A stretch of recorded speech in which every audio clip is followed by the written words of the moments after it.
We've had lots of requests on our Tell Us What You Want form for some exercises that you guys can do so that you can practice different things and understand how they affect different aspects of photography. So we're going to have a little look at how apertures affect your depth of field, and this is an exercise that you can do for yourself almost anywhere. You're going to need a tripod. That's really important. You will need a tripod, something you can put your camera on so it won't move. You need your lenses. If you've only got one lens, then just try it at different zooms, but I'll talk to you about that in a minute. You're going to need some post-it notes and a felt tip pen. When I say you can do this almost anywhere, you need something that's equally spaced apart that you can look along, like this line of bollards here. Now, I'm using a line of bollards outside a pub, and I've got lots of people looking at me and thinking, what's that weird bloke doing?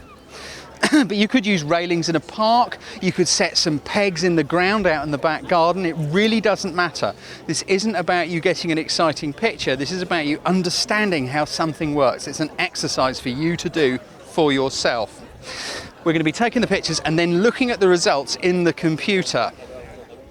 So the first thing we're going to do, I've already got the camera set up here and I've got my widest, shortest focal length on. With this, I'm using a zoom, so I've got it set to 18mm, that's the widest end. If you've got a 10mm lens, then I suggest you do that. I'm not going to bother to do that because you don't need to watch me do it for all the different focal lengths, because it'll get awfully boring. I'm just going to start at 18mm. I've got the camera set up about 2 feet away from the first bollard here. And I'm using aperture priority so that the camera will deal with the shutter speed for me. But I'm going to be changing the aperture so we can see how different apertures affect the way the picture looks without changing anything else. And that's why it's important to use a tripod, so that you can make sure it's the same picture you're taking over and over again. Post-it note is so that we can record what aperture you've set and put the post-it note in the picture so you know what you did. Now this will be recorded in your metadata, so if you wanted to put the picture into a computer and look at the metadata, that's absolutely fine, that's your choice, you can do that. But I just think it's easier to put a post-it note in the picture, especially as this isn't going to be an exciting picture. If we were going to try and do this with a beautiful sort of vista, the temptation will be, oh no, I don't want to put a post-it note in it in case I spoil what could be an interesting picture. So first off, I'm going to choose my widest aperture, which with this lens at 18mm is f3.5. Your aperture is your f number. I'm going to write 3.5 on this post-it note, and I'm going to stick it, and I hope the wind doesn't blow it off, on there, like that, so that it's in my picture and I know what I'd set the camera on. So the quick look, make sure I can see it. Yes, I can. Where are you going to focus? Each time, focus on the post-it note. Focus right there. Do not change that. Make sure you're using single point autofocus. You can tell the camera where it needs to focus. So there we go. We've got the first one set up. Take the picture. Next, change your aperture. I'm going to go a full stop. So I'm going to go from 3.5 to 5.6. The numbers in between are thirds of a stop. You can do it for each one if you want, but you're not going to see a lot of difference. I've gone to f5.6. So in this one, I'm going to write 5.6 on my post-it note and stick it on there. Here we go, like that. And I don't even have to look through it because it's on a tripod. Take the picture. The next aperture up, full aperture, will be f8. So we go to f8, we write 8 on the post-it note. I think you get the idea as to where this is going. There we go, f8, take the picture. The next after f8 is f11.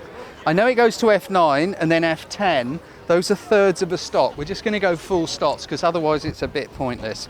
f11, I write 11 on the post-it note. I'm going to run out of places to put post-it notes in a minute, and the wind's getting up, so they're all blow across the car park. There we go, 11. I'm just going to let this lady walk past. Good. The next one, 16. So I go through 13, through 14, onto 16, and just write my post-it note up the right way. 16 on the post-it note. Stick it on there. You see how quick this is? This is a really, really simple, quick and easy exercise to do. And take that one. Then we go to the smallest aperture, which will be f22 on this lens. Your lens might go well beyond f22. If it does, just keep going until you get to the smallest one. So put 22 post-it note on there, like that, and take the picture. It's really pretty simple, isn't it? The next part of this exercise is to try it at a different focal length, because focal lengths have an impact on depth of field as well as apertures. You'll see that when we start comparing the pictures, and as soon as I start taking these pictures, you're going to notice the difference. So I'm going to move the camera and I'll see you in a minute. I've changed the focal length of my lens from 18mm. I'm now at about 65mm. So that's kind of a mid-range sort of a focal length. You can do this again at 200mm. I'm not going to do it because you don't need to watch me, but you should get the idea of what it is we're going to do. In order to compose these bollards in much the same way, I've had to increase the distance between the first bollard and the camera. So instead of it being only about 2 feet back from the bollard, it's now, if I look at my distance scale, about 4 feet. So I've had to double it.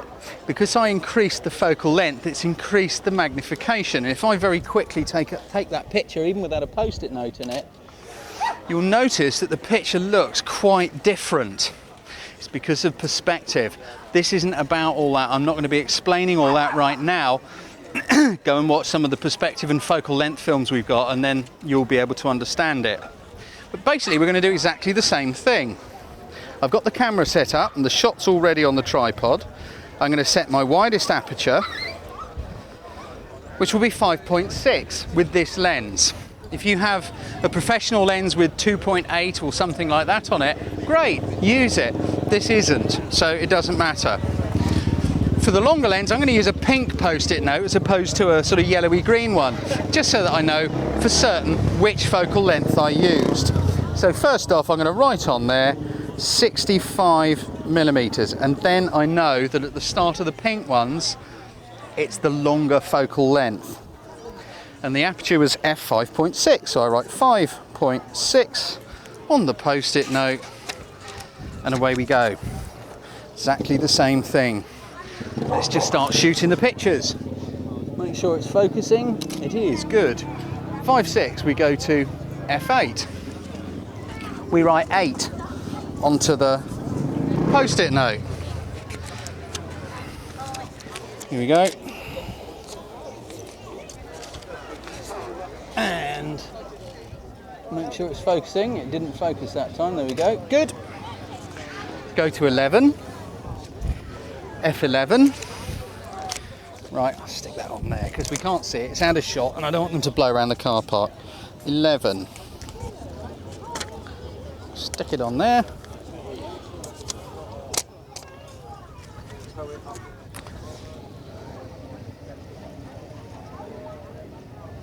Right, why won't you focus?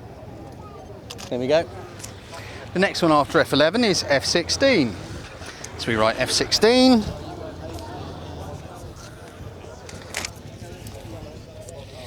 Hope I don't get done for fly posting while I'm doing this. That wouldn't be cool, would it? And take the picture. I think you get the idea as to why it is so important not to have the camera move. This is why you've got to have a tripod. So you know the only thing in your shot that's changing is the aperture, which I'm now going to f22, 22. Whip that off there. 22. Just check to make sure it's focusing. It is good. Put it on there. I don't think this lens goes beyond 22. Yes, it does. I can go to 29. So I will do one last one at f29. There we go. And take the picture. If you want to try this with your longer lens, if you've got, say, a 70 to 200 zoom, stick your 70mm on and do it with that as well. But of course, if you put the 70 on, you're going to have to move back probably double the distance again. The camera's going to need to be back over here somewhere, and you have to move around a bit to line up your bollard so you've got much the same composition. So the last part of this is to go and look at the pictures in the computer so we can see what effect these different apertures are having on your pictures. So we're back at the ranch. I've got the pictures loaded into the computer. You didn't need to see me do that. And now we're going to compare them side by side to see what effect changing that aperture has had on the depth of field in the picture.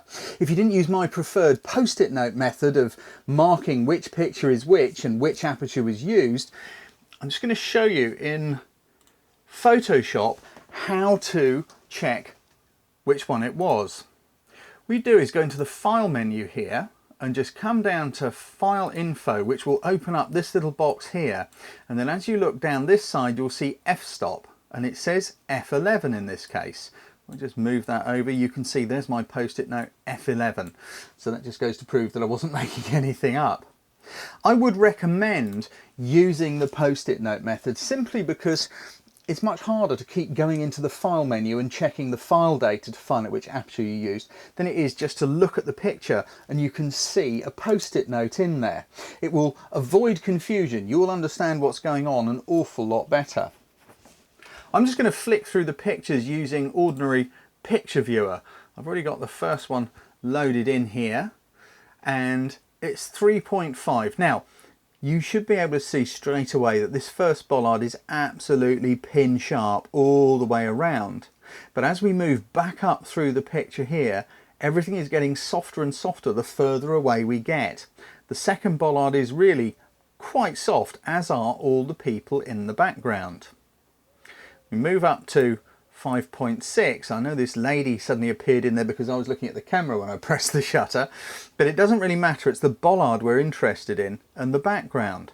And there is a slight difference. If I just click between them, let's just watch this bollard as I move up to f8. You can see that it snaps slightly sharper. And if I do it again, just look at the people, the guy in the blue shirt and the bikes.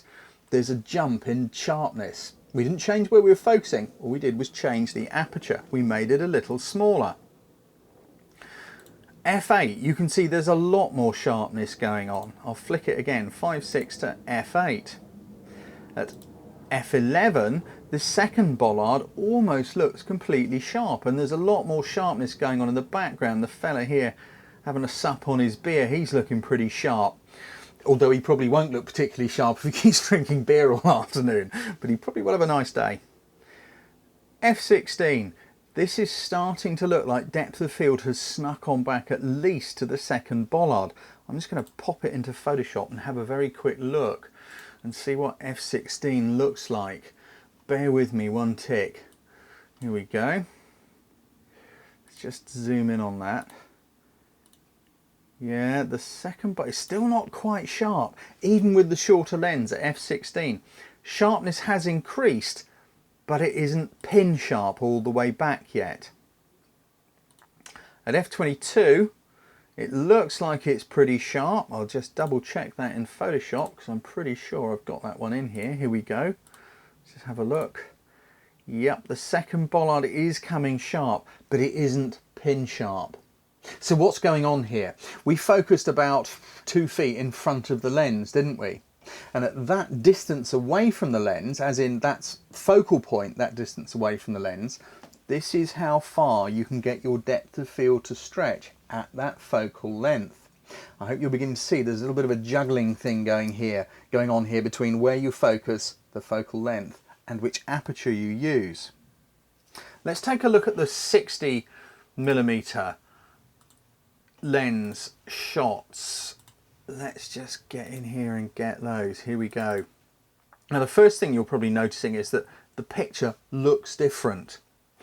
The bollards seem to be much closer together than they were in the 18mm shots. There's no difference actually in the positioning of the bollards, it's just the way that different focal lengths make things look. I'm not going there now. I want you to go and look at our focal length videos and then you'll understand what I'm talking about. Let's just start working our way through. So 65mm at f5.6.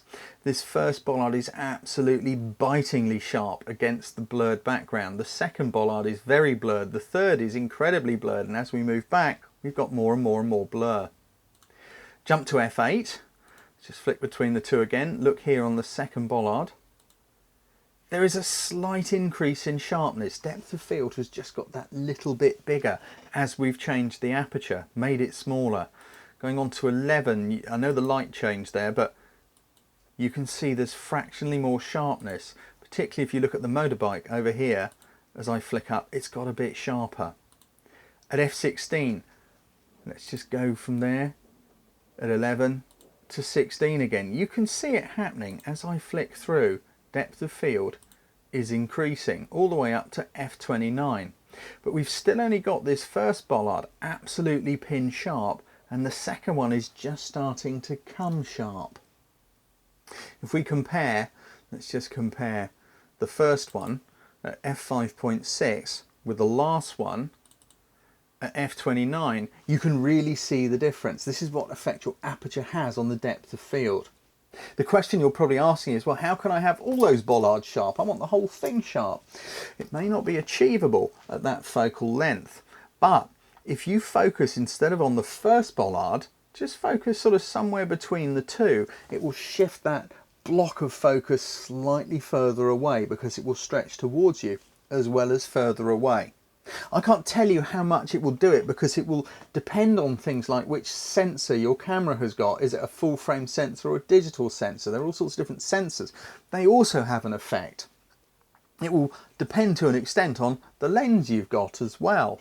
You may not be able to focus only 2 or 3 feet away from something. You may need to be further back. This is why it's an exercise that you need to do for yourself to go and figure out what impact the aperture has on your depth of field. We'd love to see how you get on, so please come along, post some of your depth of field photos on our Facebook page, put any comments you like on there, tell us how you get on. We're always interested to see you. Meanwhile, get out there, have fun with it.